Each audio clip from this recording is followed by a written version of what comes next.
Hi, I'm Dave with Louet. We're in the mobile showroom and I'm talking today about the Jane loom. We'll go through various features of the loom and show you a little bit about how to weave on it. Give you a good rundown of how this loom works and what makes it special. First of all, the Jane loom comes in 3 weaving widths, the 40 centimeter, 50 centimeter, and 70 centimeter, which is the equivalent of 15.5 inches or 19.5 or 27.5 inch weaving widths. Those are all weaving widths. The loom itself is probably about 3-4 inches wider than those measurements due to the frame and that sort of thing. So we'll get into some of the features at this point. With the Jane loom, an optional item is the floor stand. The advantage of the floor stand is obviously the obvious that you don't have to put it on a table, but also allows you to move the cloth beam and the warp beam into the floor stand, and thereby expanding the amount of warp that you can have, or finished cloth that you can have on the loom. The other thing you can do is, leaving the cloth beam as is, you can put the warp beam and a second warp beam in the floor stand here. And if you have a second warp beam, there would be a warp divider attached to the back beam there. Another optional item for the Jane loom is the bench. This is the same bench for the Spring and David loom as well as the Jane loom. Good solid base to sit on, and available as an optional item. Here you can see the built-in rattle right along here. Rattle is made up of 10 centimeter sections that are impressed into the groove on the top of the loom. This is the same feature for all Louet looms. There are 5 slots that you put your threads through. 5 slots per inch, so that's a good measurement to keep in mind. You would need to divide warp threads amongst the 5 slots depending on your ends per inch. The Jane toggles are a very nice feature and improvement from its predecessor, the combo loom. That is, the toggles have a very positive locking position, so very smooth movement, and then when you get to this point here, they just want to continue on and they just stay in this position without any extra effort. And then to flip them back, just they want to jump back, and the reason for that is the built-in spring that is in the you'll have seen when you assemble. It's in the bottom of the harness, and I'll show you that a little bit later. But toggle movement, very smooth. The harness cords here are looped around the toggle, so there's no letting go. Through some guides in the back and over these rollers, very smooth movement. Nylon rollers on a metal axle, which nylon and metal, that's the nylon is self-lubricating, so it's very smooth all the time. And the knot here, as indicated in the previous video, very important knot to connect the harness cord to the harness to make sure that's secure and doesn't slip. But it's very smooth action, positive locking position, allows for very quick movement between toggles. Another very nice feature that the Jane loom has is this plastic locking latch. You've got one on each side. And what it does is it allows the weaver to move the beater. You see I had it pulled back to show you that. Move the beater so it locks down in place. Now if I pull the beater back, the natural position for it to hang is right there. Now, if I pull the camera back, you'll see the full weaving area. Move the shuttle here. So here I beat, and then if I let the beater hang on its own, now if I push it back, you gain about 2 inches of weaving room. So it just gives the weaver a much larger distance in which to work with. And it just takes an easy, flick of the wrist to lock it in place, and it pulls back very easily. If you find your plastic latch is loose, there is a screw setting. So it's held in place by 2 screws. This one's fixed, and one behind. And if you're not getting enough of a catch, you can undo that screw and increase the amount of force that the plastic latch is providing. The Jane has a metal ratchet and pawl, and that's worth mentioning, as some of the competition has plastic, and plastic will just break a lot quicker. These ratchets are the same ratchets we've been using on spring looms, David looms, the combo loom before this for the past 30 years, and they're very, very strong and they last a long time. We have replaced a few pawls over the years, a ratchet or 2, but we're talking, 5 to 10 over all these years. The very good wear on the metal ratchet, and it's the same on the back ratchet, as you can see over here. Another feature is the handle, which to carry the combo, or the Jane loom rather.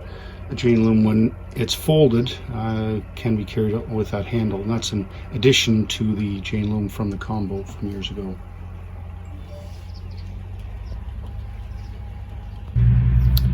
Adding and removing heddles to the Jane loom is very easy. In the assembly you'll see how these are put together, but it's a pressure fit.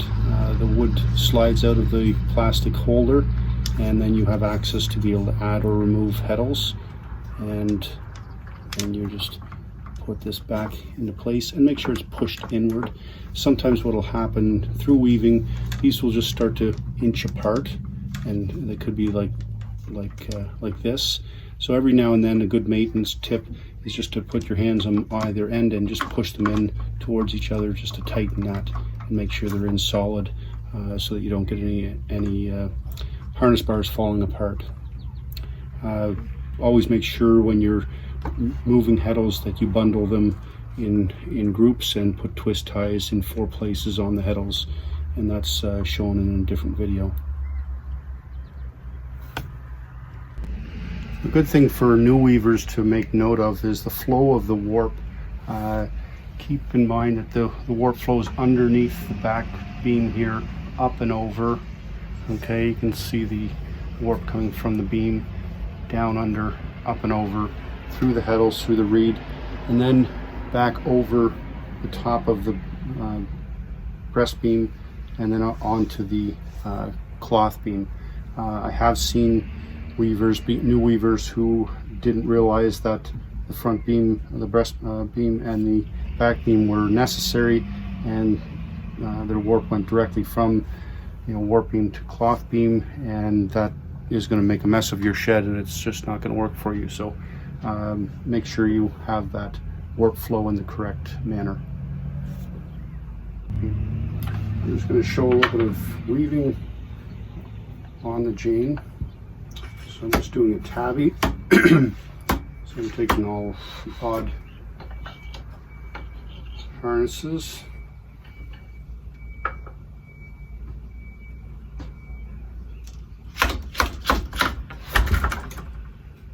And then flip the even ones.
And this is the Flying Dutchman shuttle.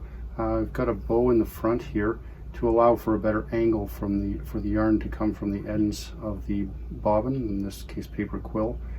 Prevents tangling and catching on the ends. This bar up on the top spreads out any sticky warp threads and just clears a path for your shuttle.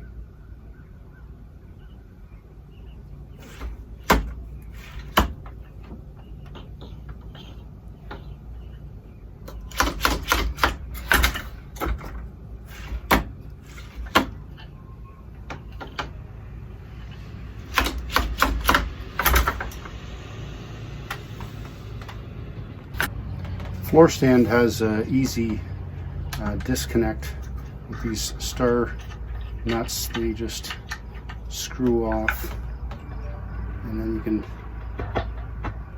easily remove one leg. When you remove the legs, make sure that you keep track of the barrel nuts. The barrel nuts that come out of the are used to attach to the stand. Here you see one. Here is still in place.